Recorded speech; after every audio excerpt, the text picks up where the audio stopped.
Still figuring in. it out. Yeah. Speaking of Chelsea, if Matisse is in the chat, maybe he can confirm or deny this for us. There were strong stories on social media this morning that apparently Tottenham are close to agreeing a £40 million swoop for Chelsea's Conor Gallagher. And if you look at Gallagher's stats, I think in Europe he's retained or won the ball the most times in the top 5 leagues.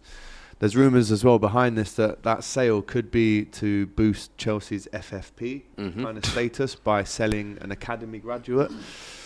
I mean, it's absolutely ludicrous, I think, that they would sell him first of all. But sell him to Tottenham? What do you think of that? I mean, I can't believe it. When the captain's armband when I was at Stamford Bridge the other week in the Carabao Cup, so bit mad, but maybe they look at it and think, we need a striker, man. We can get rid of that midfielder, we need a striker, we need to sort our finances out. Mad though, letting them go, really, especially to a rival. No, I think it's approaching a silly season of the transfer window, isn't it? Whenever transfer window talk kind of comes up.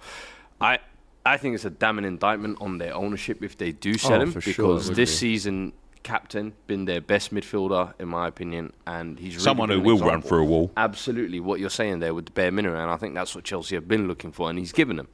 Now you go and sell that to a rival who, let's be honest, historically, Chelsea and Spurs haven't really done business. And then you're going to go and do that now. I think it's a very, very bad look for the ownership, in my opinion. And for 40 million as well, when you talk about kind of like English premium, that was kind of the fee he was being quoted West Ham in the summer. So now you've actually gone on this season and taken a bit more of a leadership role. I would have thought the price would have gone up a little bit, but hey, Matisse says personally can't see it happening. Yeah, I don't see it. No, maybe it won't happen. But I mean, if that is true, and they're looking to sell him, I think it just puts another case across that they ain't got a clue what they're doing over at Chelsea. They haven't got a clue. They're treating players and transfers like they're trading cards. You know what I mean? Like in the playground, got need. Shinies. Yeah. Haven't got any other. That's the problem. No shinies. No shinies, mate. For £1 billion as well, you'd at least have a fucking shiny, wouldn't you? Yeah. Should have some shinies there for sure. And 40 million, I think if you're Chelsea, it just proves that you do not have a clue what you're doing. As Fuad mentioned, silly season is almost upon us. The transfer window opens again. Is there someone now? If there's someone now... you say that, right? We've got Nitish in the chat here. Says, question for Matty. If Jose was available this summer, would you be okay in parting ways with Eddie? I wouldn't take him. Well, this is what some parts of the reports are, and what you see online and stuff is that Jose's contract runs out of Roma. Next summer he's free. The Sir Bobby Robson connection. It always felt like he'd probably manage Newcastle United if we could get to a point where he would see a chance of doing his thing and winning trophies. For me, the question is, when you mentioned it when he was at Spurs, what Josie are we getting here? Is this the Josie that can win trophies? He's won a Conference League at Roma, got beaten in the Europa League final. So is he a man that could come in and finally win a first trophy? We haven't won a trophy in 68 years. It's not good enough. But Eddie Howe got to a final, Nelly, Mourinho. I think the thing I say with Mourinho is no matter what club he goes to, he wants the club to buy into him fully, 100%. And I think that was the issue at Spurs is I feel like the club didn't buy into him. They almost wanted the allure of Jose, but didn't want to back him to the hill. They wanted to give him Reguilon as their key marquee signing, Bale returning on loan, and Højbjerg for 15 million as kind of like, here you go, Jose, do something with this. And it's like, with Newcastle, I think, one, he'll be given a lot better equipment, but then the job he's done back at Roma is almost like, I feel like it can't be overlooked because he's got to back-to-back European finals in 2 different competitions. I think the amount of youngsters he's given debuts to in that team, I don't think Roma have ever gone through this many. So it's like he's really embraced the culture of that, and it's almost like it's not the Jose of old. He's accepted almost like, you know what, I'll work with what I've kind of got. And even this season, he's fighting for Champions League places with the Roma team, which is what he should be doing, to be fair. But I just think, in all honesty, if he came Newcastle, it's a match made in heaven. I think the big concern is, of course, with I think what you were saying as well, is Eddie Howe's almost worked himself to the point where a lot of people, you say he's going to be the bridge for that manager. Now he's kind of almost become that manager. He's earned a grace period enough to work this out and really see this season what he can do. I think if it was a situation where, I don't know, you're dumped out of every single trophy and you finish 9th with a horrible run in form towards the end of the season, I'm sure a lot of Newcastle fans would even be looking a little bit sideways and saying, have we hit our best with him? That's where I think you maybe do look at a Jose and say, can we get someone who's a little bit more experienced in some of these situations, knows how to kind of take this club to the next level? Because... Sorry? Nah, go for it. Go for it, Go at Wolves. Oi. Max Kilman scored for 1-0. Wolves. 1-0. Yeah, I expected Wolves to win today. So We have got a poll going as well, which I'm interested to see what people are saying out there. So it's not just me, Newcastle United fan. Obviously, I'm probably going to back Eddie Howe. Stick with Eddie Howe's got 51%, Jose 31%, Zidane at 10%, and other at 9%. I don't want Zidane, no way. No. But Jose, there is something about that where you think it could be, like you said, a match made in heaven. It could be romantic. It could be, obviously, Mourinho learned everything off Super Robson at Barcelona. He came in as his translator and then took him through, and every time he visited Newcastle, he used to always go to his statue and lay flowers and stuff. And I think he would love to he would love to be back in the limelight. He would love to be in the Premier League. And it would be box office, doesn't he? Yeah, he only won once, and it was the last game for you. Yeah. He never won there as Chelsea, anyone.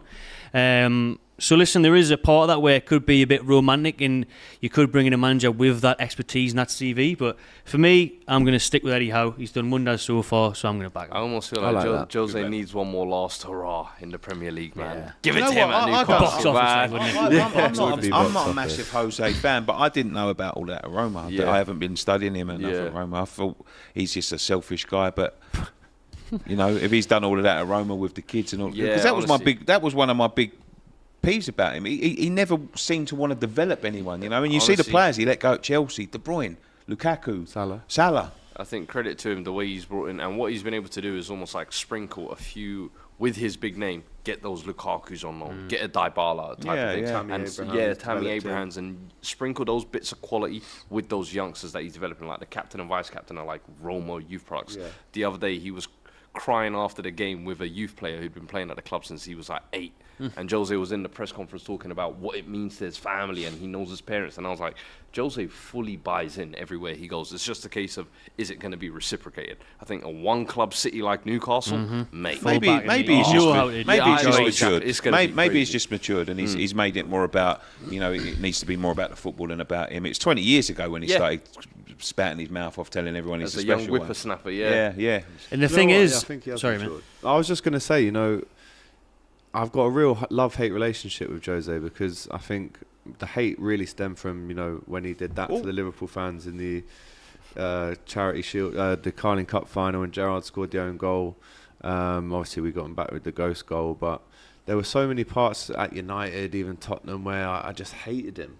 But when you actually see how he is with the lads that he works with in Roma or Porto, or especially maybe more now, right, because he has matured, as you say, I actually, there's a part of me that loves him, because he's a proper footballing man. He's proper. He came through Barcelona as a translator for Sir Bobby Robson. And then look at the experience. He's like a sponge, the way he's picked up all this knowledge.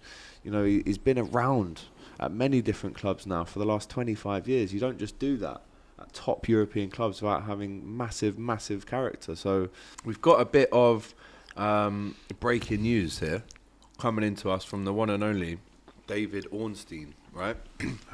Not Ornstein, as Robbie says. David Ornstein. You know, no one else picked up on that, you know.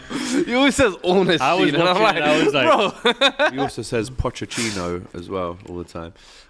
But this one is regarding Ivan Toney, right? We were speaking about him earlier. Brentford obviously losing today as well.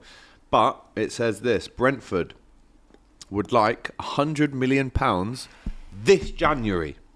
There's been no real contact or movement from the interested clubs. Arsenal striker targets would be a more summer move than January for financial reasons. So, I mean, we were saying he almost owes it to Brentford to stay and give them his service till the end of the season. But if Brentford want 100 million in January, Matty, it's a bit of a bold statement that Ornstein's come out with there today. I mean, 100 million, not many people can spend that in January, can they really? That's why the window is always a bit quiet. It's a lot of money to put up for January when he's just coming back. Obviously, he's to get his match fitness back. But when you look at it, you look at his goal scoring record, looking at being English on the cusp of that squad, it wouldn't be. You know, how much are you going to ask for him? Probably, it should be about 70, 80, but in this day and age, 100 million, I'm not surprised at all, really. They're also sensing the, not desperation, but Arsenal's need for a number 9. And it's almost like the Mudryk situation last year. I remember Shakhtar started off 30 million, 40 million, and it was like, oh, hold on, you don't want him that badly. And then Chelsea got involved, and it was like prices skyrocket. Triple So that. they're just reading the situation, to be fair, and they're within their right to. Do you know what I mean? They need a goal scorer. They've got players going away for AFCON. He's missed the first half of the season. Come in and give us that second half injection of goals that we need. Do you know what I mean? So now 100 mil, bang on, in my opinion. 100 mil. Similar, like I said, with Spurs in the summer, with Kane 1 year left on his deal. West Ham. If you have a player like that where you feel like this is R1, if you like, you're entitled to charge whatever the hell you like. If you think that's worth 300 to you, that's worth 300 to you. I don't get the arguments. He's not. How can you charge that?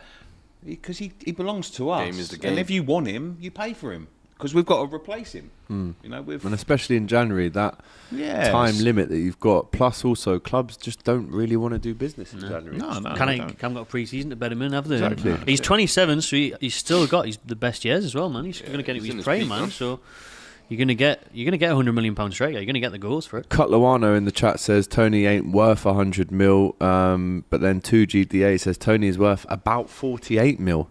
Toney is worth 60 That's very mil, specific. says BW. I mean, where do you start and finish with him? Ivan is 60 mil, and that's being kind, says Jay.